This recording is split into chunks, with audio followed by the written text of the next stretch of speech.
Assalamualaikum warahmatullahi wabarakatuh. Salam sejahtera. Bersama saya Zulkifli Abdul Razak, Zul Razak di channel YouTube XM Malaysia. Ini adalah bahagian pertama siri video pembentukan minda pedagang. Jadi dalam video kali ini kita akan menyentuh mengenai topik inventory diri. Apa itu inventory diri? Kita lihat apa yang kita ada, yang kita tawarkan kepada pasaran untuk mengambil peluang dalam pasaran, untuk mengambil peluang menjana pendapatan daripada pasaran.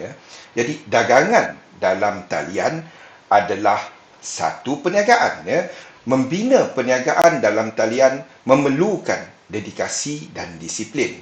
Ia melibatkan satu proses di mana pedagang mengikuti pelan tertentu untuk mencapai objektif.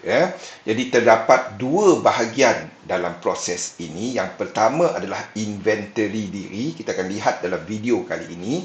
Dan yang kedua adalah kepada sistem dagangan yang kita gunakan. Kita akan lihat dalam video yang akan datang. Bahagian paling penting dalam perniagaan ataupun dalam dagangan adalah diri pedagang itu sendiri. Tiga perkara yang perlu disediakan oleh seorang pedagang. Yang pertama adalah kumpulan kepercayaan yang ada pada diri kita ni yang sesuai kepada realiti dunia dagangan. Itu yang pertama. Yang kedua adalah objektif mendalam mengenai penggunaan modal. Itu yang kedua. Dan yang ketiga adalah masa yang kita peruntukkan untuk perniagaan online kita ni, dagangan online kita ni. Apa masa yang kita nak peruntukkan? Okey, jadi kita lihat dulu yang pertama. Penetapan kepercayaan. Kepercayaan adalah jendela kepada realiti. Kita kena faham, kita kena sedar apa kepercayaan yang kita ada dalam diri kita ni mengenai dagangan. Adakah ia sesuai kepada realiti dunia dagangan itu sendiri? Dan dah kita sedar apa realiti dunia dagangan, kita cuba selaraskan kepercayaan yang ada dalam diri kita ni supaya tak jauh daripada realiti dagangan. Apa yang kita boleh buat? Seperti yang nampak di skrin sekarang ni, ini adalah satu latihan yang saya buat secara mingguan, di mana saya senaraikan kepercayaan-kepercayaan yang saya ada dan apa yang saya perolehi daripada kepercayaan berkenaan. Contohnya, saya percaya bahawa saya mampu untuk mengubah kedudukan kewangan saya. Jadi, apa yang saya perolehi, saya berpeluang, saya mengambil langkah untuk mengubah keadaan kewangan saya. Itu contoh. Jadi, apa yang saya buat, saya senaraikan lebih kurang 15, lebih kurang 20 kepercayaan yang ada. Saya buat dia tiap minggu dan sebulan sekali saya lihat balik 4. Sebab saya buat mingguan, saya lihat ke 4 minggu tu kepercayaan yang saya senaraikan dan adakah ia sesuai tak kepada dunia realiti dunia dagangan itu sendiri. Itu yang pertama. Inilah satu latihan yang kita boleh buat supaya kita tak tersasar jauh lah buat benda pelik-pelik. Itu yang pertama. Yang kedua adalah kita kena tahu modal sebenar yang kita ada. Dan kita bila kita tahu modal yang kita ada, kita boleh letakkan objektif mendalam mengenai penggunaan modal itu sendiri.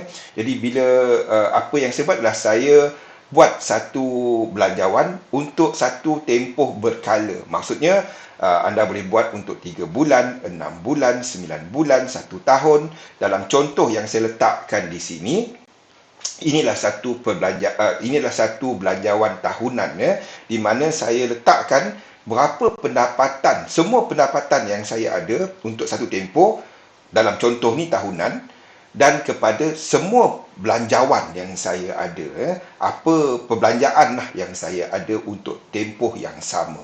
Daripada situ saya tahu berapa sebenarnya jumlah yang duit lebih lah yang saya ada. Dan saya bahagikan dia kepada untuk simpanan, untuk tujuan kecemasan. Yang kedua adalah untuk pembelian aset tetap. ya.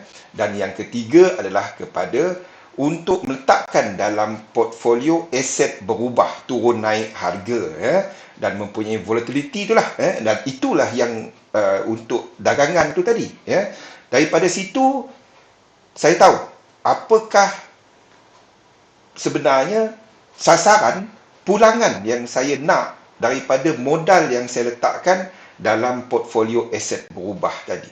Dan saya juga menetapkan, ya, had kerugian yang saya sanggup alami kepada modal tersebut, ya. Jadi kita hendaklah tahu toleransi diri kita lah, ya, kepada modal berkenaan. Kita letakkan contohnya sasaran, kita letakkan kepada had kerugian, dan ia bergantung kepada makna modal yang kita letakkan. Sebabnya sekiranya modal yang kita letakkan merupakan satu simpanan yang kita buat untuk satu jangka masa yang panjang, kita lebih sayang duit berkenaan. Jadi kita tak dapat nak ambil risiko yang terlalu besar kepada modal tersebut. Tetapi sekiranya ia adalah satu contohnya bonus ke apa yang pendapatan tak jangka, jadi kita boleh mengambil risiko yang lebih tinggi. Jadi ia bergantung kepada individu, dan anda letakkan apa sasaran anda, apa had kerugian yang anda sanggup alami untuk modal berkenaan. Dan yang ketiga adalah kepada peruntukan masa. Ikut satu jadual, ya. Seperti anda lihat dekat skrin sekarang, ini adalah satu jadual harian yang saya ikut, ya, buat benda yang sama. Kita nak kita yang kawal, ya, dagangan kita, bukan pasaran, ya, yang mengawal kita, ya. Jadi apa yang saya buat adalah saya ikut satu jadual harian yang sama setiap hari, dan ia juga menentukan, ya, kaedah dagangan yang sesuai kepada kita ni, ya. Sebab kita tahu lebih banyak masa yang kita ada untuk dagangan, kita mungkin akan berdagang, ya, di carta harga yang lebih rendah, sebab kita nak cari set up yang lebih banyak, sebab kita duduk depan tunggu, itu sesuai bagi mereka yang scalping, bagi mereka yang buat intraday dan sebagainya. Tetapi sekiranya anda tidak mempunyai banyak masa, kurang daripada 2 jam contohnya untuk satu hari, mungkin kaedah dagangan swing sesuai kepada anda. Ataupun mungkin, anda memang tak ada masa, seminggu satu kali je tengok chart contohnya, mungkin pegangan posisi lebih daripada 2 minggu, lebih daripada 3 bulan contohnya, itu mungkin sesuai kepada anda, ya. Jadi ini adalah apa inventory diri yang kita perlu buat. Ikuti bahagian kedua mengenai siri pembentukan minda pedagang, ya. Saya Zulkifli Abdul Razak. Sehingga kita berjumpa dalam video yang lain. Assalamualaikum warahmatullahi wabarakatuh. Salam sejahtera.